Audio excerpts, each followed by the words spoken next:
Today on Face the Nation, what's ahead in 2018? President Trump is wrapping up a tweet and golf-filled holiday break in Florida, and along the way he dropped some hints about what he wants to get done in the new year. Congress has a to-do list also. To fill us in, we'll talk with South Carolina Republican Lindsey Graham and then 4 members of the House of Representatives. Democrats Joe Crowley of New York and Debbie Dingell of Michigan, and 2 Republicans, Will Hurd of Texas and the head of the Conservative Freedom Caucus, Mark Meadows of North Carolina. In an election year, what are their priorities? Before the 2018 midterms take over, what are the chances of fixing health care, resolving the status of so-called dreamers, or getting around to infrastructure spending? After the lawmakers have their say, our political panel will offer its analysis about what's ahead. Then we'll have a conversation with best-selling author J.D. Vance.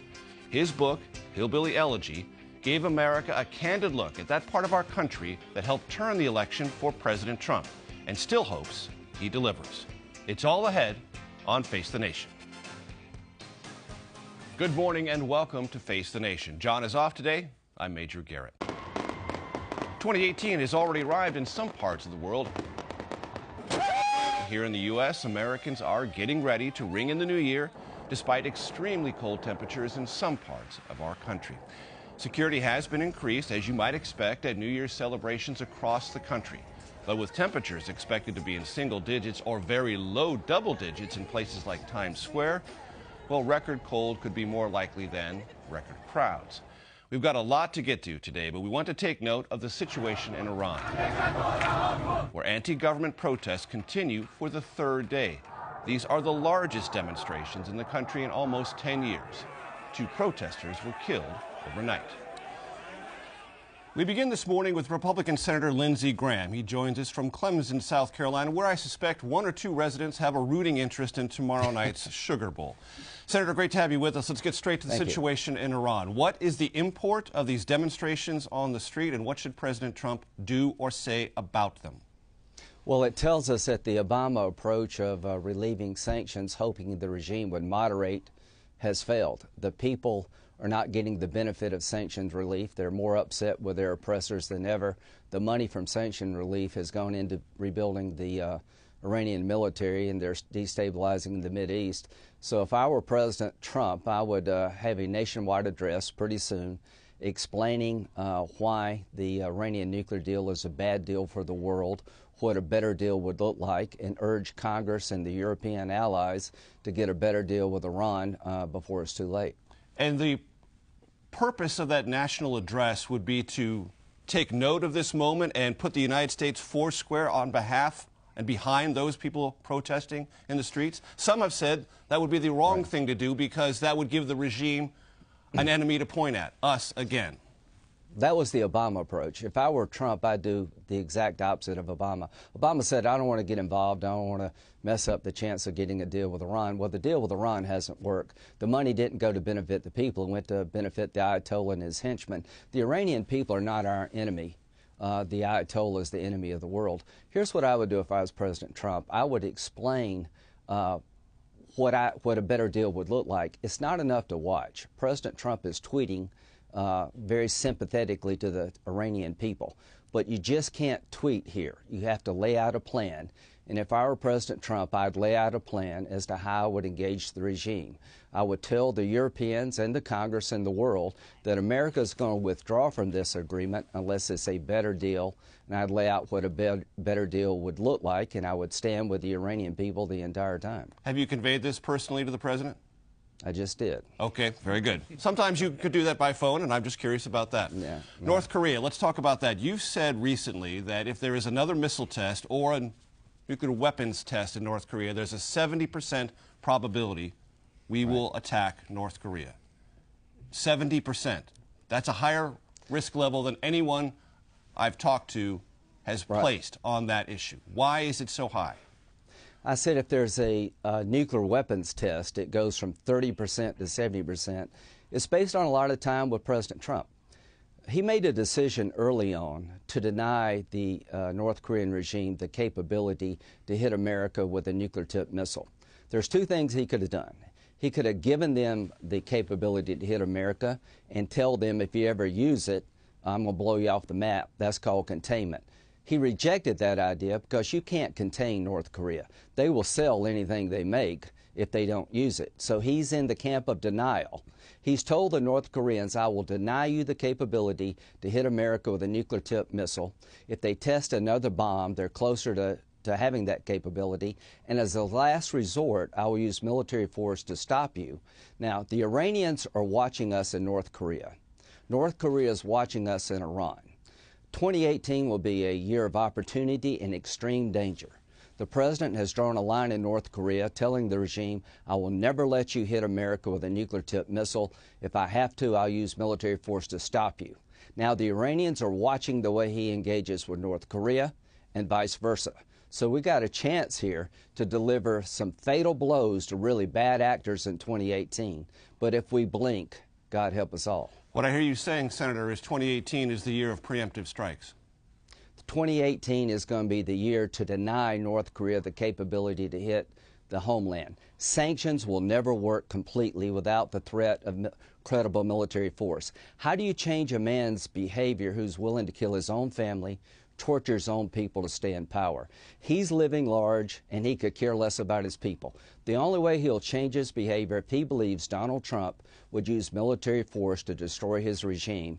And the Iranians are watching how Trump deals with North Korea. You'll ask me in a minute how my relationship has evolved with the president. It's evolved because he is President of the United States. He beat me like a drum, and I want to help him where I can because there's a lot on this man's plate, and we should all want to help him. What have you learned about him that makes him different and more someone you want to work with and can work with than he was when you said he was unfit for office and quite possibly a kook? Yeah, I said everything. I said he was a xenophobic, race-baiting, religious bigot. I ran out of adjectives. Well, the American people spoke. They rejected my analysis, and he is now my president. I worked with President Obama where I could, with President Bush, even though I supported Senator McCain. The bottom line, he is President of the United States. I've got to know him better. He asks a lot of good questions. I think he's made good foreign policy choices. He's now arming the Ukraine, long overdue. He's got the right policy to deny North Korea the ability to hit America with a nuclear-tipped missile, and he is now on the side of the Iranian people. But he has to do more than watch. He actually has to act. And if I were him, I would withdraw from the nuclear agreement with Iran next year if it's not made better by the Congress and our European allies. I'm going to give you 2 minutes and 3 topics, Senator. Okay? Healthcare, we can do this. Healthcare, DACA, and how is Senator McCain? Senator McCain is in rehab. He's coming back in January. We need his voice now more than ever. Health care, there's a debate between federalism and socialism. I don't know of one Republican who wants to repair Obamacare. I don't know one Democrat who wants to replace it. So we're not going to come together on health care. On DACA, there is a deal to be had. The dreamers can have the life they've dreamed of if the Democrats and Republicans can give. We need the wall, not a complete 2,200-mile wall. We need border security. You marry that up with the DREAM Act. There's a deal to be had on immigration, and I want to do it in January. I don't want to wait till March. We've got a minute and a half. That was a lightning round, and you did a spectacular job. So, okay. The New York Times reported this week that George Papadopoulos, a foreign policy advisor to the Trump campaign, had a booze-filled encounter in London with an Australian diplomat. And that's where this whole investigation began, not the dossier. You've asked for a special counsel to look into the dossier, its evolution, and its import. What does the New York Times reporting this week tell you about that story, and does it make you want to back away from your request for a special counsel into the dossier matter? No, the dossier, I want somebody to look at how the Department of Justice handled the dossier. As to the Russian investigation, I don't think it hurts our country to look at what Russia did in our election. As a matter of fact, it would hurt us if we ignored it. There's no evidence of collusion between the Trump campaign and the Russians yet, but it will be up to Mr. Mueller to make that decision. Some Democrats want to impeach the president. He's denied any collusion. Here's what I want to happen. Mr. Mueller to do his job without interference, and I want somebody to look at the way the Department of Justice used this dossier. It bothers me greatly the way they used it, and I want somebody to look at it. But 2018, this investigation will go forward. It will be an investigation conducted without political influence, and the president needs to focus on his day job. I need to focus on being a senator, and we all need to let Mr. Mueller do his job. I think he's the right guy at the right time. Lindsey Graham, Senator of South Carolina, Republican. Happy New Year. And thank you very Same much. to you. Thank you. For a look at what's on the 2018 congressional agenda, we're joined now by a group of House members. Not one, not two, not three, but four, all who have come back to town to join us this morning. We have two Republicans, Congressman Mark Meadows from North Carolina, chairman of the conservative group in the House known as the Freedom Caucus. His colleague Will Hurd is from Texas, and our Democrats this morning, Congresswoman Debbie Dingell from Michigan and Congressman Joe Crowley from New York, a member of the House Democratic leadership. Happy New Year. Thanks Happy for New Year joining to us. you. So I want to go around the table very quickly with a kind of an opening question. Debbie, we'll start with you. We'll go around. What do you consider the most important agenda item for Congress from your perspective, and what will 2018 look like outside of politics in a successful year? Well, first of all, I think we've got to try to work with each other because there are a lot of things that we've got to deliver for the American people. So I don't say that I'm not going to work with anybody. We clearly have to get a budget passed in January and make it long term. But there are so many other subjects. We've got to worry about pensions, health care. I've been living in a hospital for the last 2 weeks with my husband. I cannot tell you how many people come to my room crying and scared to death. And we have to do DACA. And your husband is former Congressman John Dingell. How's he doing? He's doing okay. He's stubborn, ornery, and twittering. Very good. That's a good combination. Joe Crowley. Well, I think... Give me one. Give me one thing that would define this as a there's more than successful one year. thing. I think for Democrats, we're concerned about certainly pension protection, which is a major issue for us. Also, the Dreamers, the DACA issue, the issue of Puerto Rico and the Virgin Islands, and making sure that those Americans are made whole. House passed the bill, Senate has not. And also the other piece of this is I think what we're going to fight against, and that is the privatization of Social Security. It's going to be the diminishment of Medicare and Medicaid. We know that's on the block for our Republican colleagues in the House. Certainly Paul Ryan has said that. I know Mark Meadows and others have also teed that up as well. And that's something we're concerned about, very, very concerned about happening again. Will Hurd. National security. Major, as you know, I spent 9.5 years as an undercover officer in the CIA. You led off the show talking about Iran. Iran is a real threat to the rest of the world. This is something that we can get together as Republicans and Democrats, and support and work together on. We need to make sure that our European allies in Germany and France and England are following President Trump's lead and showing that they support the Iranian people. We need to make sure that we're showing the rest of the world what's really happening in Iran, because the Iranian government is trying to shut down the internet. They're trying to stop people from talking, because there is a proxy war going on right now between Iran and our allies Saudi Arabia and Israel, and that can become a hot war, and that's going to be dangerous for everybody. We've been focusing a lot on North Korea. As long as two countries are talking, the fact that there are direct conversations with North Korea is something that hasn't been highlighted, but a proxy war turning into a hot war is something that we have to be worried about in 2018. Do you agree with Senator Graham that the president should give a national address on this? And is there something, speaking of your past life, covertly we should be doing at this moment? Look, it starts with, there's going to be plenty of time to talk about how this, what this means for the Iran deal. But the first step is to show that we're united in supporting the Iranian people and their ability to peacefully protest. It is written in the Iranian constitution that people can peacefully protest. We should be supporting that. We should be encouraging our allies to ensure that the Iranians are allowing that, and that the Iranians crack down. And these two deaths are because of Iranian security officials. It's because of the Basij. It's because of the IRGC. If we allow this to continue, that's where we should be talking about sanctions, because these are human rights abuses, and we should be unified and show the Iranian people we stand with them. Mark Meadows. I think it's really about what matters to moms and dads on Main Street. We need to continue to grow the economy. If we look at 2017, historic from a standpoint of tax reform, consumer confidence at a 17-year high. We've got a stock market that is creating wealth again. Going beyond that, though, what we need to make sure is that we build on the successes. We've got a president that actually made an unbelievable foreign policy decision that I support, moving the embassy from Tel Aviv to Jerusalem. Something that he'll be defined for centuries as the only president who was willing to take the intestinal fortitude to do that. So we've got to build on those successes. I think what we will see is a real push to make the tax cuts for individuals permanent. I think you'll see a vote on that in the first 30 days of this new year for those moms and dads on Main Street. I think the other part of that you'll see is that there's going to be a real battle over what do we grow. Do we grow the economy, or do we grow government? And right now, I can tell you, it does not look well. It looks like we're going to spend more money on growing the government in January than perhaps the biggest amount of money that we've spent since the Obama stimulus plan. And that's a concern for conservatives. So to break that down for our audience, to pass a budget and to reach the deficit, the defense spending threshold the president has outlined, Democrats will ask Republicans and this president to raise the domestic spending caps as well. And without Democratic support in the Senate, you can't pass a budget.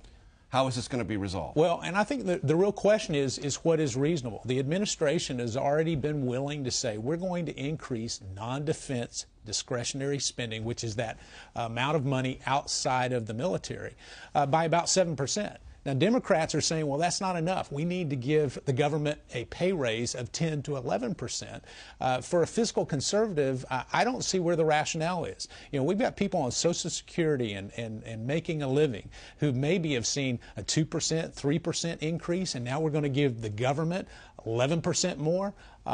You know, eventually you run out of other people's money. Mark Meadows, we're going to take a break, and we're going to let Joe Crowley and Debbie Dingell take on that point of view, and we'll tease this out in addition to immigration and the Dreamers when we come back with our congressional panel. Please stay with us.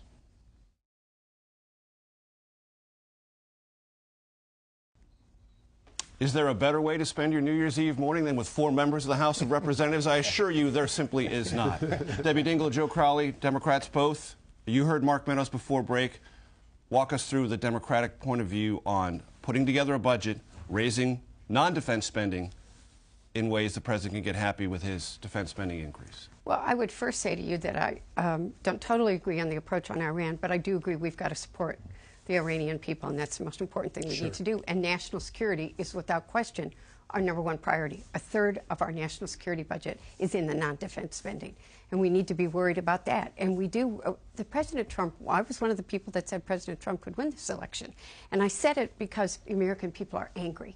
They're tired of the partisan bickering and they want to see us get things done, but they're scared. They haven't lost that anxiety and that fear that's in their souls from the last time the market collapsed. You've got people, West Virginia, people in my district who worked a lifetime, put money into their pension. They're retiring. Suddenly the money's not there. We've got a moral responsibility to figure this out. You've both mentioned pensions. What are you talking about with Congress dealing with pensions? What do you want to see happen? What legislation are we talking about? Well, there is a bill right now named after a Teamster who died in Ohio trying to fight for this, which actually would not ultimately cost the government money. It would be a way of funding a way to bonds, like municipal bonds, but it's a backup pension obligation. Backup pension. Long term. And we need to do something. I mean, these are people, these guys they're crying in my arms. No, we bailed out the banks. We need to bail out the individuals who were hurt tremendously by that the 08 crash. Who lost pensions, allowances, and guarantees. Who have less than half their pension coming to them that they were guaranteed. As a result of the Great Recession. Yep. In great part. But let me just add what Debbie said about the budget itself. A third of the domestic spending is on defense. It's on homeland security. And I think that's given short shrift by our Republican colleagues. But I will say this, and it's interesting to hear Mark talk about, you know, fiscal responsibility. Here we just refinanced the mortgage of the United States House. And in doing so, we borrowed $1.5 trillion. You mean for the tax cut bill? With the tax cut bill. We did not put that money into our kids' college accounts, help them pay for college. We didn't improve the infrastructure of our house. Instead, what we did, we gave one of the biggest, largest tax cuts to the wealthiest multinational corporations in the world. And you know, talk about fiscal responsibility. This is one of the most least responsible, fiscal responsible bills we've ever seen passed in the House of Representatives. And I think we're going to be paying for this for many, many years to come. I want Will and Mark on taxes real quick, and then I want to get to DACA. Well, I'll disagree with my friend from New York City. The tax cut that we just passed, historic in its nature, is going to allow more Americans to keep their money and not send it up here to Washington, D.C. It's going to allow people to invest in the future of their children by investing in education. And when we talk about making sure that people have a strong footing in their retirement, the fact that we're seeing the highest stock market ever, and now you have this opportunity with supercharging the economy with tax cuts. this is good for everyone. This means increasing wages. This is good economic. This is about economic growth. That's going to help to make sure that people's financial future are secure. Well, and so let me back up, because Joe's running to an old talking point. We can go to your Twitter feed. I think it's Major CBS, at Major CBS, just before Christmas, where there's an interview with a single mom from Cary, North Carolina, making $40,000 a year. And you had a CPA from New York actually do her taxes. She's getting $1,300 back. And so to suggest that it's just the rich that are getting it, over 91%. So 9 out of 10 viewers that are watching this right now are getting money back. And it's not our money, it's their money. And what we need to do is trust them to spend it. They will spend it better than the government. This tax bill is overly weighted towards the wealthiest in the country. That's not even arguable. And we're going to talk about DACA right now. And we're going to try to work this out right here and right now. The president said, Joe Crowley and Debbie Dingell, DACA can be done, but there has to be money for the wall, and there has to be an end to chain migration and something done on the visa reform as part of immigration. Those are the terms set forth by the president. Acceptable or unacceptable? We need to do DACA clean. By itself? By itself. These young kids, they were here during Christmas. They're desperate. They've spent a lifetime here.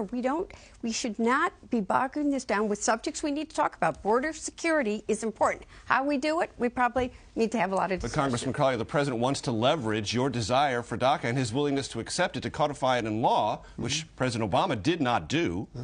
But he wants in exchange his priorities, and he was elected president. Why should he get them? The president is like a volunteer fireman here who starts his own fire and then tells everyone else how to put it out.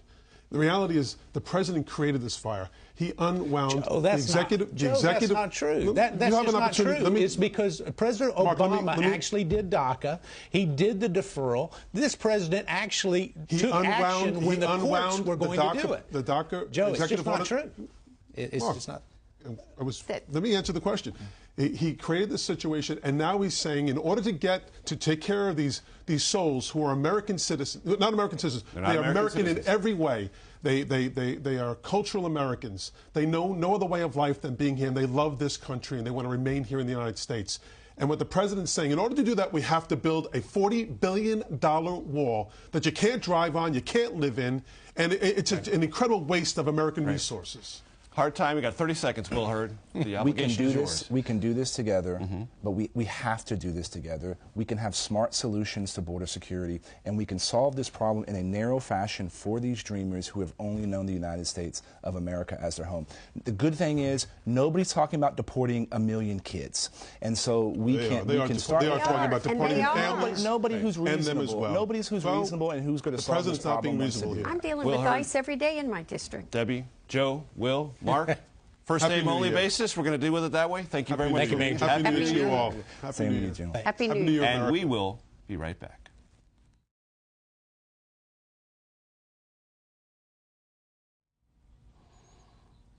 Here is just a teeny bit of New Year's advice. Listen to the Takeout podcast, hosted by CBS News political director Steve Shigaris and me. New episodes are available every Friday morning on your favorite podcast platform. That's Takeout Podcast. Or you can follow us at takeoutpodcast.com.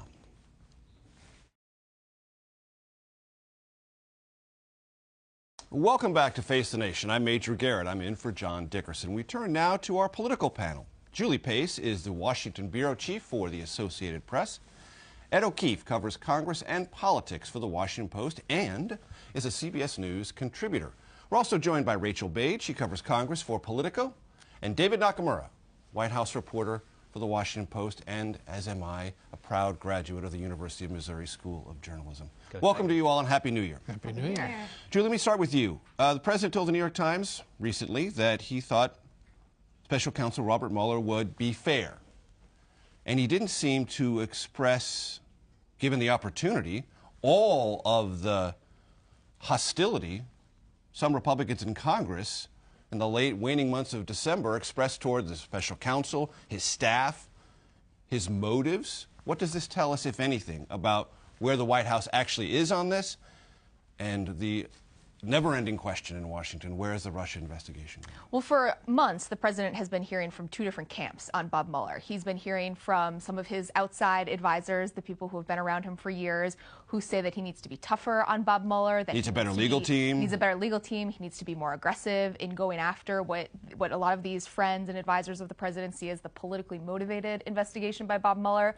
But then there are the White House lawyers, people like Ty Cobb, John Dowd, who have been saying to the president that he actually would be in a stronger position if he let this investigation run its course. And so at least in that moment, that's where the president seemed to be. He seemed to be taking the advice of those lawyers. I think heading into 2018, the thing to watch is going to be how Trump reacts to the reality that this investigation is not going to be over quickly. Those same lawyers have been telling him that this is winding down.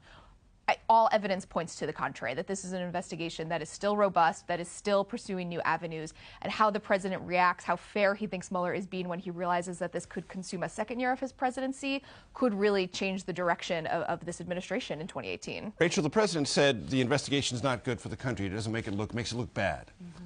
Is it burdening Congress? Is it becoming something that Congress doesn't know what to do with or can't bring to conclusion? Republicans feel it's certainly a distraction from their legislative agenda. Of course, they would rather be talking about tax reform than what's the latest turn in the Russia investigation screws. Look, the whole thing with the president saying, you know, that the investigation is going to be fair, it's kind of interesting when you sort of compare it with what his allies on the Hill are doing in terms of trying to discredit the investigation. Preemptively discredit it. Right, before we see the conclusions. And just in the past week or so, we've seen, you know, we've heard news about a sort of secret House Republican investigation led by Trump ally Devin Nunes, who leads the House Intelligence Committee panel. And this is basically a probe of whether there's corruption in the FBI. And they're also talking about, you know, senior FBI officials and want to ask them about any contacts they have with journalists. So, you know, Trump might be sitting back and saying, I'm going to, you know, be neutral here. I'm going to let Mueller do his job. But he's letting, you know, his allies on the Hill do his dirty work. He's also setting framework in that same interview where he said, 16 times there was no collusion. He seems to be suggesting that he will be treated fairly, assuming there's a certain outcome. And I think one point that Julie made is really important, which is that in that same interview, Trump also acknowledged that he doesn't know when this investigation will end. And it's something where his own lawyers had told him Thanksgiving, then Christmas, then definitely by the end of the year. That does not seem to be happening, and the president seemed to acknowledge that. And it's incredible that the party that has been built on law and order and has been supported by law enforcement and first responders in this country really for most of this century is now going after the preeminent law enforcement agency in this country. And I think one thing to remember is you've got thousands of FBI personnel all across the country. They will respond today to crimes far outside of Washington. And to be going after them in this way has a real risk for the Republican Party, I think, going into the midterms this year. You're going to need those types of people to turn out for Republican candidates. And if they're going after the FBI in this way, you wonder whether or not that affects their support. And yet if some of those Republicans who've raised these concerns were sitting at this table, they would say, look, it's not the FBI we're going after. We're going after people who have text messages that are at least problematic. Right. In what they say about their political orientation and what it might mean for them as investigators. And you have an FBI process dealing with Hillary Clinton that was outside of what would be regarded as normal protocol. I'm not saying that. Lots of people who are experts in the law have looked at this and said, there's some questions that need to be answered here. Can you raise this in a way that gets to some of those answers without inviting the political risks you just suggested? And that's going to be a really tricky balancing act for those Republicans who want to start this up on Capitol Hill in the coming year, for sure. You might see a split, I would guess. You are seeing a split among Republicans on this. Exactly. Oh, absolutely. Lindsey Graham, just a few minutes ago in interviewing with you, said he wants Mueller to continue to do his job. I mean, watch people like him and compare him with Devin Nunes, who's going to be really aggressive on this in terms of saying that there is corruption and bias at the FBI. But there's a lot of Republicans on the Hill who are not comfortable with that. And so that split is just going to grow wider and wider. Julie, you heard the rather lively conversation we had among our 4 members of Congress, 2 Republicans, 2 Democrats, about DACA, about the Dreamers, deferred adjudication for childhood arrivals. It seemed to me that that was just a preliminary round. I mean, that this is going to get very intense, Absolutely. And the politics of it are going to get white hot almost instantly. Absolutely. This is going to be the big issue to watch on Capitol Hill heading into 2018 because it's so emotional and it's so personal for so many people. And because most lawmakers in both parties would like to have a solution to this problem. Republicans don't want to be the party that let 1 million young people who came to this country as children be deported. But they also are looking to the president for some guidance on how hard he's going to be on the marker he has laid down, which is, I will give you DACA if you give me a border wall. One thing I've heard from Democrats is some worry that they will let the perfect be the enemy of the good here. Some Democrats are open to the idea that you could give on border security, give on technology at the border, something that would allow the president to save face with his base, go forward and say, look at all of this that I got for border security, even if it's not a physical wall. But again, if you heard Debbie Dingell, she wants clean DACA. Yeah. That seems like that is going to be an impossible Separating position. those issues entirely. Separating those issues, that seems like an impossible position for Democrats. And that, to me, Ed, seems like a near suicide mission for the White House if it were to go that route, because it would invite amnesty, rolling over, giving in, and abandoning the things that were central to your campaign message. Let's remember, on the calendar you have January 19th, which is when the next spending bill expires and when they want to come up with a solution to this problem. Otherwise, March 5th the next semi-shutdown drama. Right, exactly. And then March 5th is the deadline for DACA. Did you hear anyone present a specific proposal here this morning? Or a timeline? No, that's even mildly rational. They're nowhere near an agreement on this. And I think, as Julie was saying, the real breaking point here is going to be once they put down what the compromise is for DACA. Okay, we're going to save these kids. And they're not just kids. And they're not all kids. They're adults. Many of them are adults. Anywhere between 640,000 and 1.8 million people. Once they figure that out, okay, what are you going to get in return? Yeah. I'm less interested in what the Republican response to that will be than the Democratic response. But a lot of these congressmen from immigrant districts, L.A., Chicago, New York, are going to go home. And if these people are told, you're getting your status, but we're also going to do all these other things, the backlash for Democrats could be quite severe. Backlash is important, but I think the president has been all over the map on this. He talked earlier when he announced ending DACA that we could do border separately. We could do a border wall separately. Now he's talking about the wall again in this interview. It could be just that, but chain migration. Chain migration. Other things. He's adding to the ledger. Things like the visa diversity lottery. It's $50,000 a year for certain countries that don't have a lot of immigrants coming here. Things like that have been talked about being eliminated in the past. They've been in bills in the 2013 bill. These are not new ideas. Some of these could happen in this round. But I think the border wall is something that Democrats just look as important to them saying no on something like this as it is for Trump and his base to get some start on that.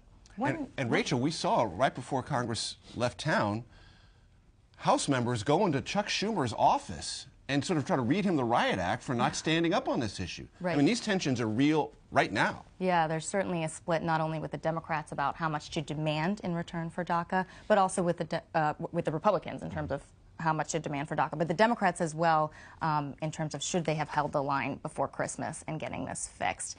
Just to sort of illustrate how difficult this issue is, I was speaking with Mike Kaufman, who is this Republican from a swing state district in California, has a lot of immigrants and dreamers in his own district, and he was telling me the week before Christmas, this center moderate group of Republicans and Democrats, they call themselves the problem solvers, and they get together and they try to do bipartisan solutions when everybody else is at each other's throats. They were supposed to unveil some sort of DACA agreement the last week before Christmas, and it came together. They had something, and it just ended up blowing up. It fell through, and this just shows that if these people who are moderate Democrats, moderate Republicans, cannot come together, sit in a room, and come up with a solution, how are Republican and Democratic leaders going to fix this? Problem Solvers Caucus becomes Lump of Coal Caucus right before Christmas. Right before Christmas. We'll be right back with our panel. Thanks for watching. Please join us when we come back.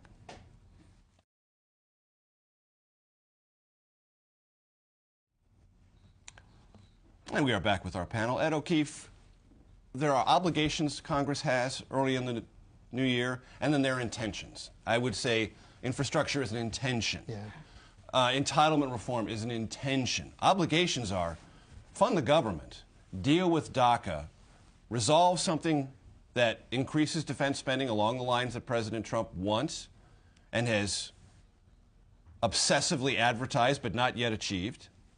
And then what do you do on the domestic side of the ledger? And we saw that teased out on this panel as well. Very tough lines to be drawn there. Help our audience understand what are some of the markers, the deadlines, and what are some of the things to watch for? Well, the first let us know if things are going to come together or remain pulled apart. I think January 19th, again, the next potential shutdown date is a good marker of how quickly they either want to get their unfinished business done or continue to have those fights. Do you think that's going to be a time where the budget's going to be, or is that going to be another month continuing resolution to find more time to negotiate? And if one of my resolutions in 2017 was to not make too many predictions based on the success of 2016, I'd say the only thing I'd say is if you don't get it done by January 19th, use the President's Day recess as the next potential marker, so maybe it spills another month. But you got a lot of things there. You've got, again, the DACA situation. You've got to set budget caps, or how much more will you raise spending by the government. There's a host of other things.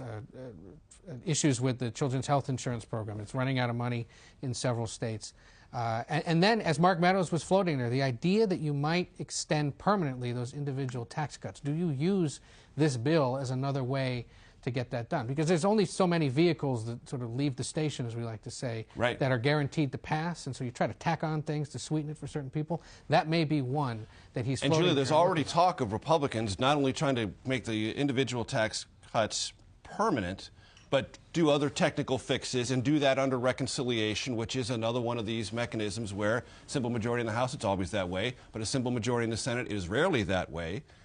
But you have to pass a budget to do that. And to do that, you have to get agreement on other things like entitlements and other spending that Republicans are not aligned on. Is that something to keep an eye on as well? It absolutely is. Republicans are part of the reason that we didn't get a budget at the end of 2017 is because Republicans aren't aligned, and then they can't figure out how to get some of these Democrats on board that they would need to get 60 votes in the Senate. I think the Meadows idea today is just fascinating. This idea of going back and saying, let's make in the tax bill you had permanent tax cuts for corporations and you had tax cuts for individuals that would expire.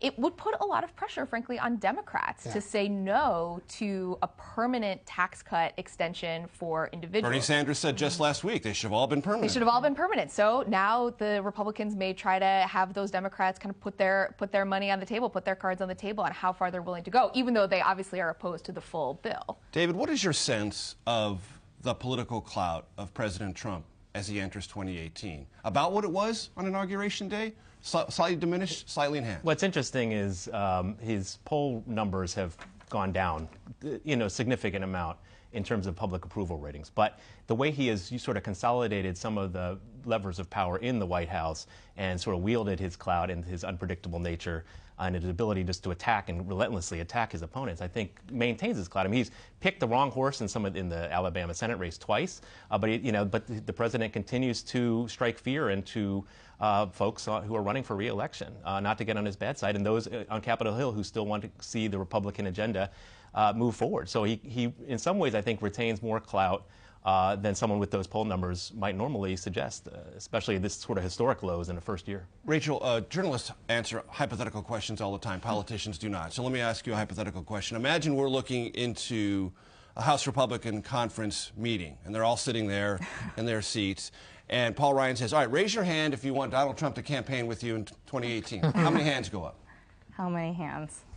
I would say about 80 to 90. Mm-hmm. Would those all be in majority of Republicans that I would be say. really up for grabs, or would they be super safe districts that they would just love to see the president there anyway because they're already in lockstep and it's pretty safe? I would say the safe districts for sure because, right, these are the folks who actually, where the president does have clout on the Hill, it is with these Republicans from these safe districts who, they want to be connected to him at the hip because the base still loves the president. And, these are Republican districts. So, of course, the swing districts are a totally different story, right? I mean, the president with his approval ratings going down, they don't want to be anywhere near him. 30 seconds, Julie Pace. The White House is talking about a revamping of its political operation.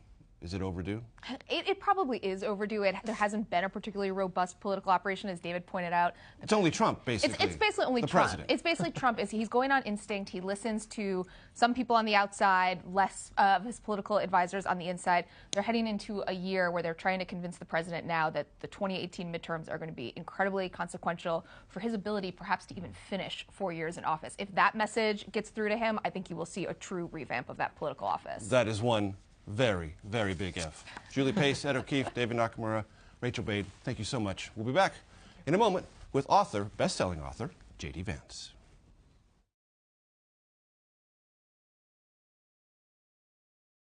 We sat down recently with J.D. Vance, author of Hillbilly Elegy. Now, Vance's book has been credited with identifying the so-called forgotten Americans who helped carry Donald Trump to his unexpected victory. A year into the Trump administration, Vance warns those voters might well be disappointed if the president's rhetoric doesn't match reality. I started writing the book back in 2013, and of course no one at that time, certainly not me, knew what we were going to see with the nomination and then, of course, the election of Donald Trump. So definitely thought that when the book was coming out, and this is June of 2016, hard to believe it's been that long, I thought that a lot of folks would be trying to ask questions about who the Trump voter was.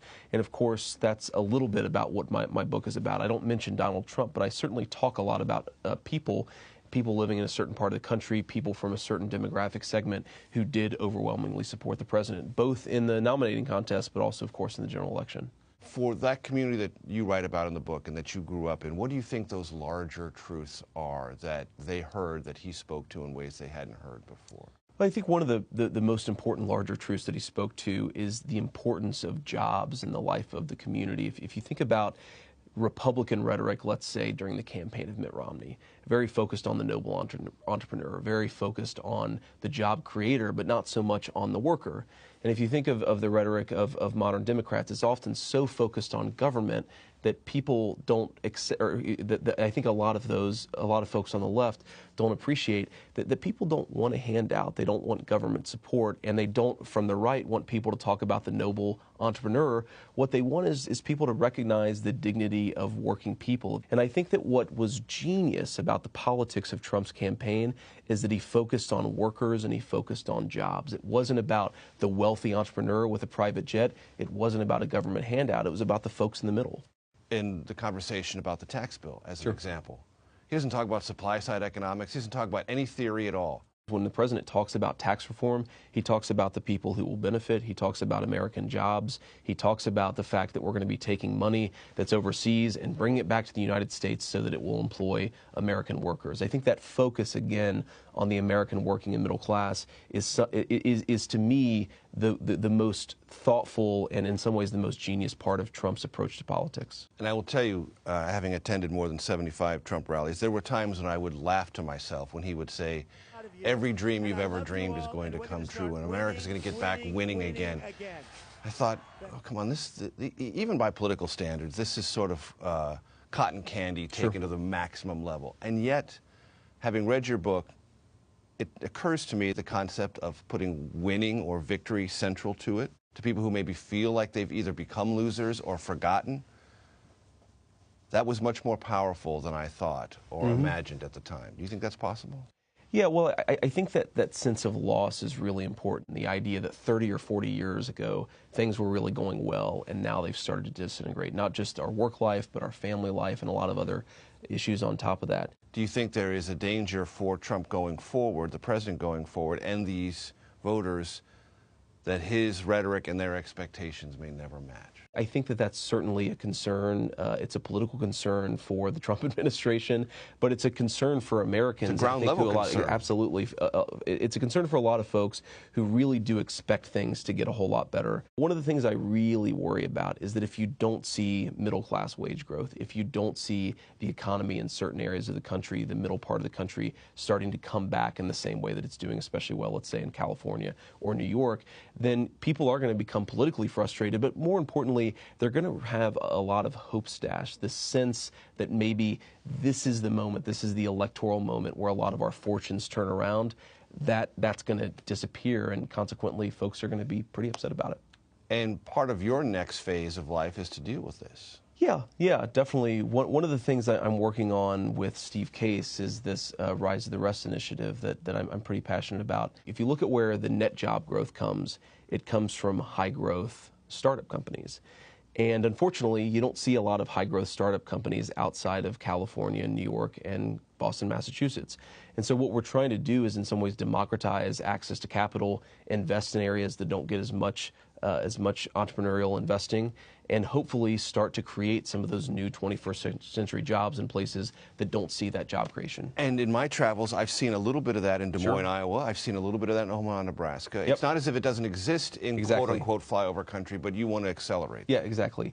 It certainly exists. There are certainly really exciting pockets of entrepreneurship all across the country. Usually linked to a university of some kind. Exactly. You know, universities provide high-quality talent. They provide intellectual property necessary for folks to get their businesses off the ground. But you still still don't see nearly as much investment in these areas, even though you see pockets of hope, right? So the statistic I throw out is 50% of venture capital goes to California. Most of the rest of it goes to New York and Massachusetts. That means there's 47 states fighting over a very small amount of the type of investment that creates really high quality, long-term durable jobs. And so if you can rearrange that, if you can create more entrepreneurship and more investment in some of these areas, are you going to fix all the problems I wrote about in Hillbilly Elegy? No, but you will start to create some more high quality job growth. And then this brings us back to some of the embedded behavioral problems you write about in Hillbilly Elegy, and those are going to have to change even if this capital arrives.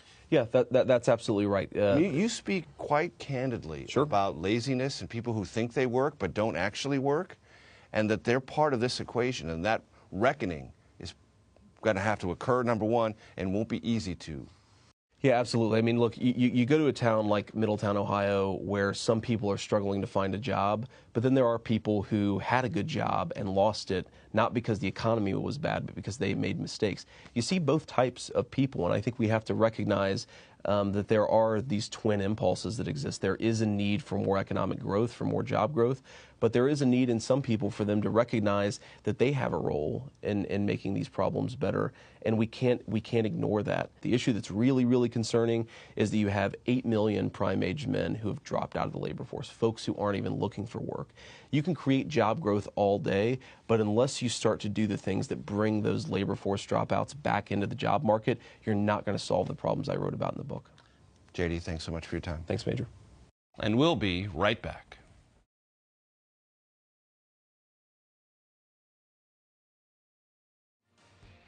That's it for us today. We thank you so very much for watching. We wish all of you a very happy and very safe New Year. John will be back next week for Face the Nation. I'm Major Garrett.